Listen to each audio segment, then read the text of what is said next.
Bonjour, j'espère que vous allez bien. Aujourd'hui on se retrouve pour une nouvelle vidéo. Et en fait aujourd'hui j'ai envie de réagir par rapport à la dernière ou une des dernières vidéos d'Emily de la chaîne Bulldop, où quand elle présente Fahrenheit 451, elle nous parle de déclic littéraire. Et j'ai été assez emportée et bouleversée par le message que Emily souhaitait passer, et c'est pourquoi aujourd'hui, avec son accord, j'ai décidé de reprendre son principe et de vous parler de mes déclics littéraires et de mon rapport à la lecture. Pour vous resituer un petit peu, je me considère réellement comme lectrice depuis la fin du lycée.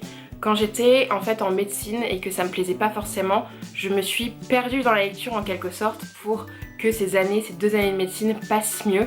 Avant je lisais, mais je lisais toujours les mêmes livres, et c'est vraiment depuis que je suis majeure au final que je diversifie mes lectures et que je me considère réellement comme lectrice, même si au final je l'ai toujours été. Et même si j'ai des genres de prédilection, j'aime vraiment de tout. C'est-à-dire qu'on entend beaucoup de personnes qui disent que la littérature young adulte n'est pas de la vraie littérature, et c'est vraiment un message qui m'agace fortement.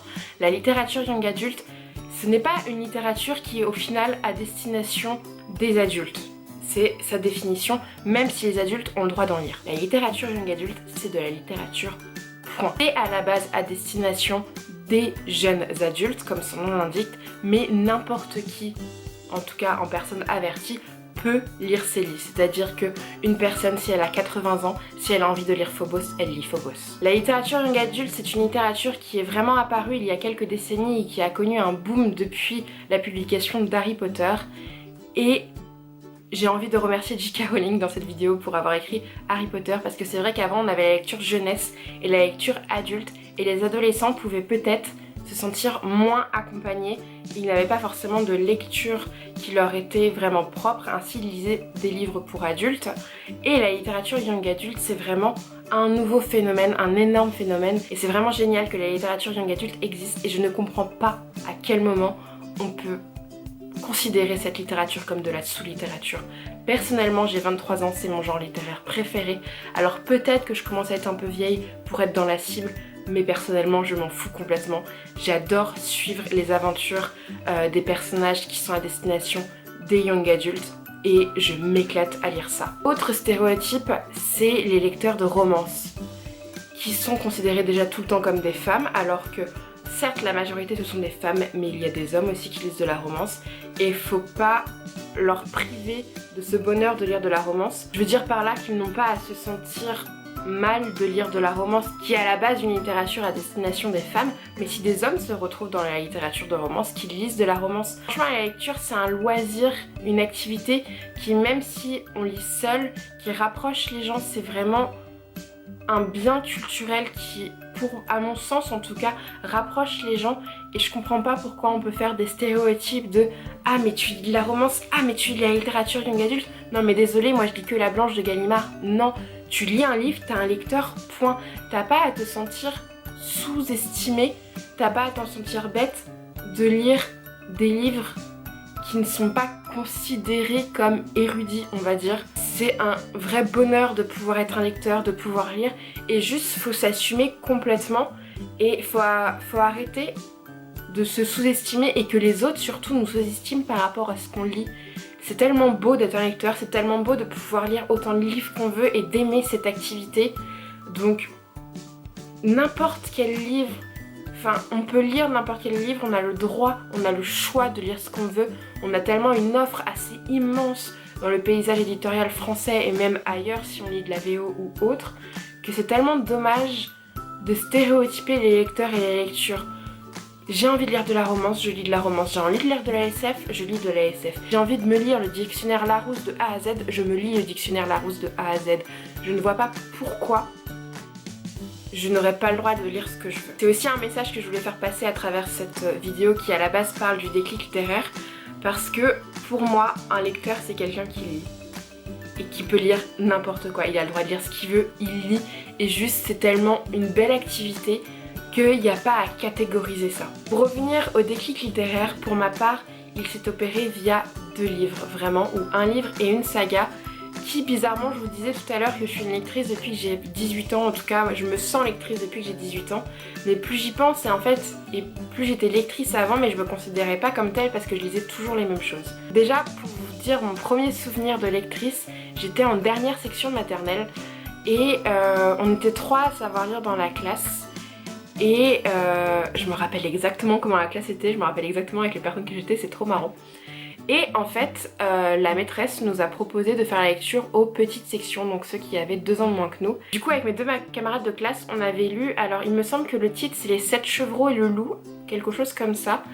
Et on avait lu à 3 voix ce conte pour les petites sections.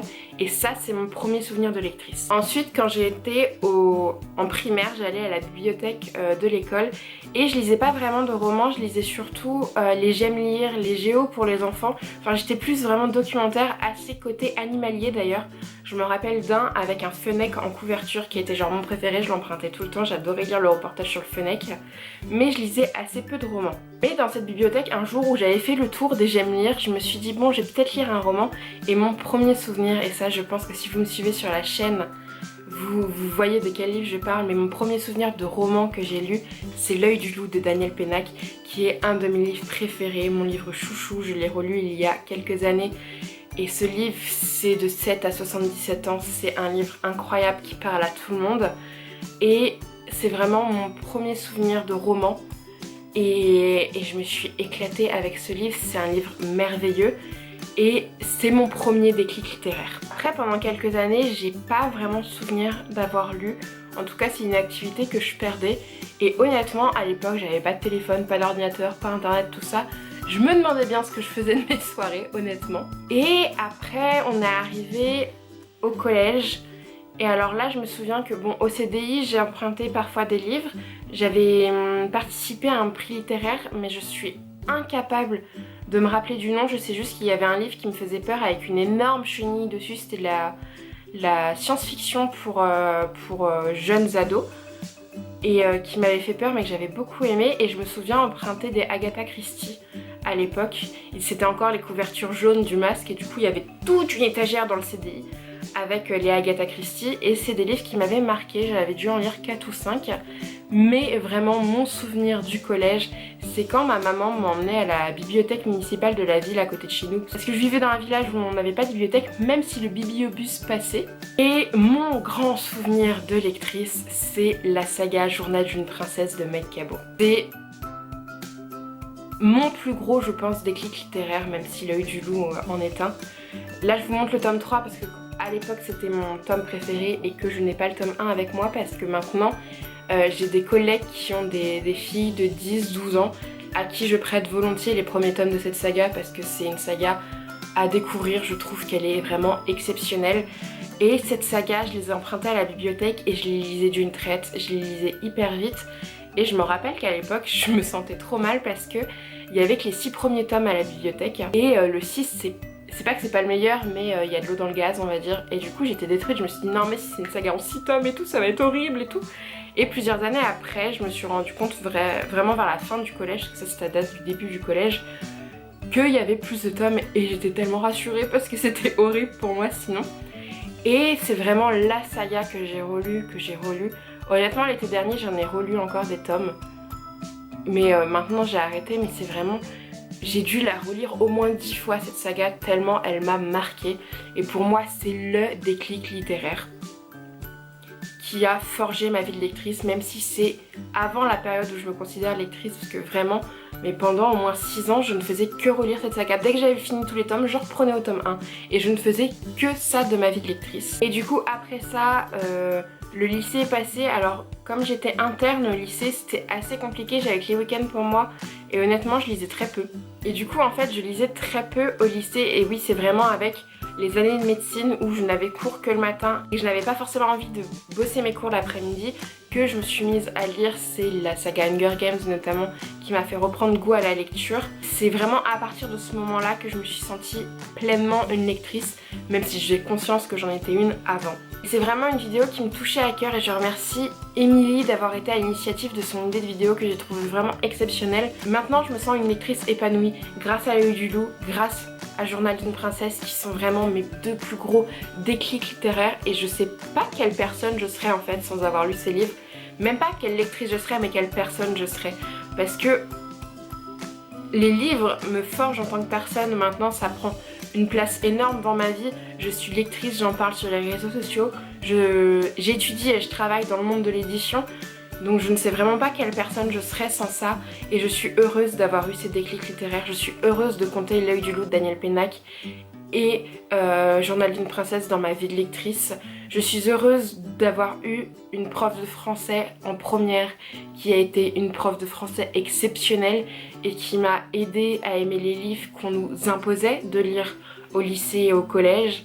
Et je remercie les bibliothécaires, je remercie ma maman de bien avoir voulu acheter la suite de Saga dès que j'avais fini un tome et que j'avais besoin de lire la suite. Je remercie oui mes parents, je remercie mon frère aussi parce que depuis que j'ai 18 ans, donc j'ai lu énormément de livres. J'ai notamment lu ma saga préférée qui est la saga L'Expérience No Watterson que j'ai lu en 3 jours, un tome par jour, et je me rappelle que entre le tome 2 et le tome 3, je n'avais pas encore le tome 3 quand j'ai fini le tome 2 et mon frère était à l'époque en études et il rentrait le vendredi soir, on était vendredi et je l'ai appelé et je l'ai supplié de m'acheter le tome 3 de cette saga avant de revenir et il est revenu avec le tome 3.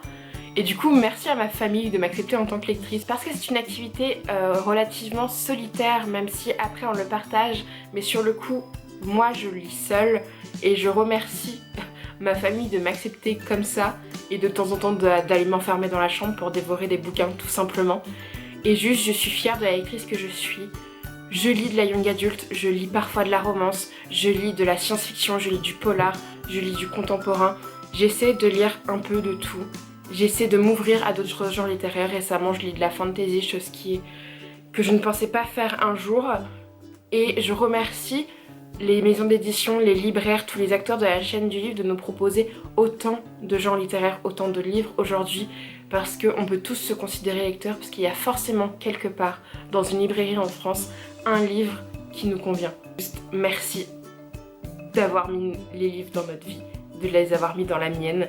J'ai eu mes déclics littéraires, je me sens lectrice épanouie et je suis fière de l'être. Voilà pour cette vidéo, j'espère qu'elle vous a plu. Peut-être que mon discours était un peu décousu, mais en réalité je suis assez émue d'avoir fait cette vidéo.